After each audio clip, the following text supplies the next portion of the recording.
Saudara dan saudariku yang kekasih, Salam, selamat berjumpa dengan Forum Katekismus, tempat belajar firman Tuhan berdasarkan Alkitab dengan menggunakan buku Katekismus Gereja Kerasulan Baru. Damai sejahtera Tuhan Yesus Kristus menyertai kita.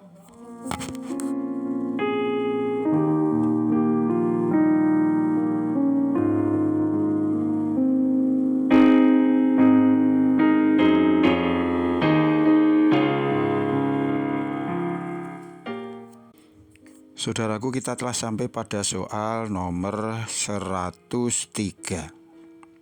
Sebagai manusia, apakah Yesus Kristus sama dengan manusia lainnya? Ya, di dalam sifat manusiawinya, Yesus Kristus sama dengan manusia yang lain. Di dalam eksistensi manusiawinya itu, ia memiliki sebuah tubuh dan kebutuhan-kebutuhan yang sesuai. Ia merasa lapar ketika ada di padang gurun. Ia merasa haus ketika ia datang ke sumur Yakub. Ia bersuka cita pada perkawinan di Kana, dan bahkan ia menangis ketika sahabatnya Lazarus meninggal dunia. Ia juga menangis ketika ia berdiri di depan Yerusalem dan orang-orang tidak mengenali dia sebagai putra Allah. Ia menderita sakit dan penyiksaan para prajurit. Namun demikian ia membedakan dirinya dari manusia lain, di mana ia datang ke dunia tanpa dosa dan tidak pernah berdosa. Ia taat kepada Allah Bapa sampai kematiannya di kayu salib.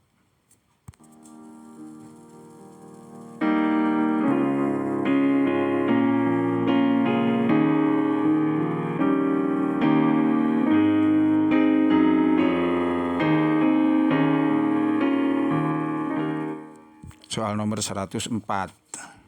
Ketika di bumi, apakah Yesus hanya seorang manusia? Tidak.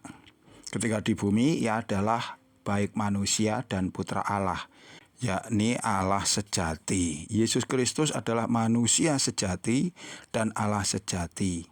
Ia memiliki dua sifat, sifat manusiawi dan sifat ilahi.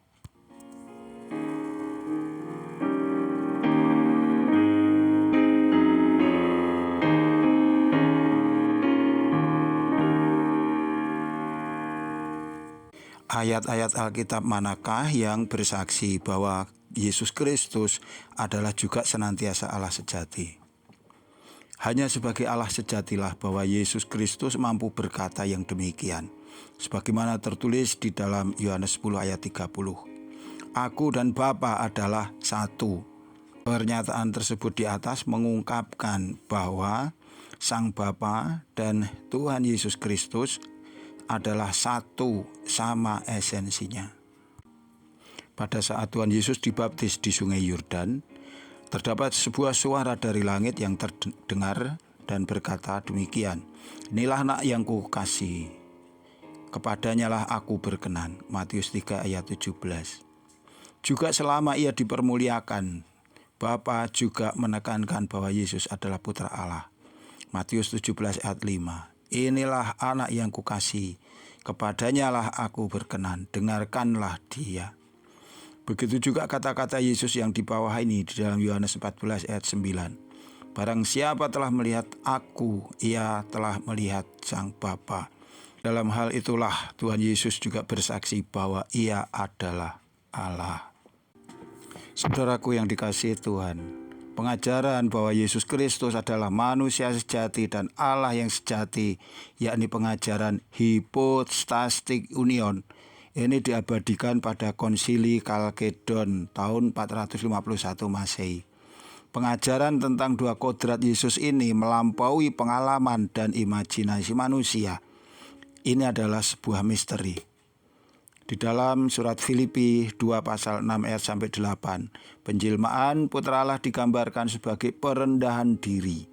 Dikatakan di sana yang demikian, yang walaupun dalam rupa Allah tidak menganggap kesetaraan dengan Allah itu sebagai milik yang harus dipertahankan, melainkan telah mengosongkan dirinya sendiri dan mengambil rupa seorang hamba dan menjadi sama dengan manusia. dan dalam keadaan sebagai manusia, ia telah merendahkan dirinya dan taat sampai mati, bahkan sampai mati di kayu salib.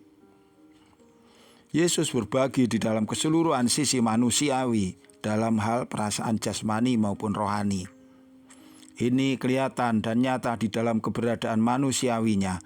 Sang Putra Allah sama seperti manusia yang lain, terikat pada tubuh dan kebutuhan-kebutuhannya.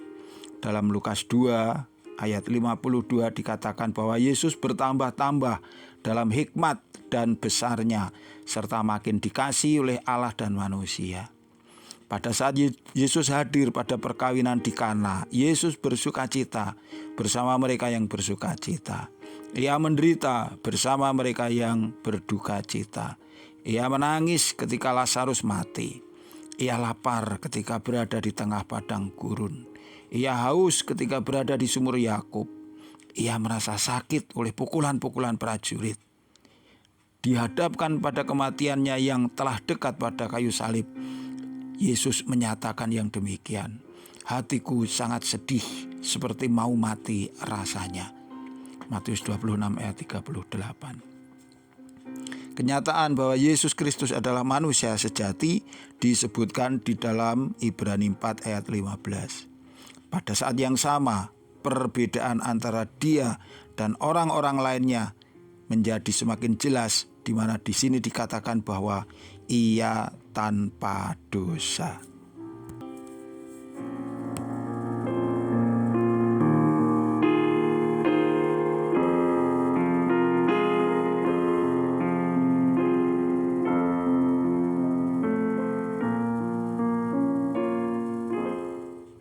Saudara dan saudari yang kekasih, kita masih akan melanjutkan pembahasan tentang Yesus dengan kodratnya sebagai manusia sejati sekaligus juga Allah yang sejati pada edisi berikutnya.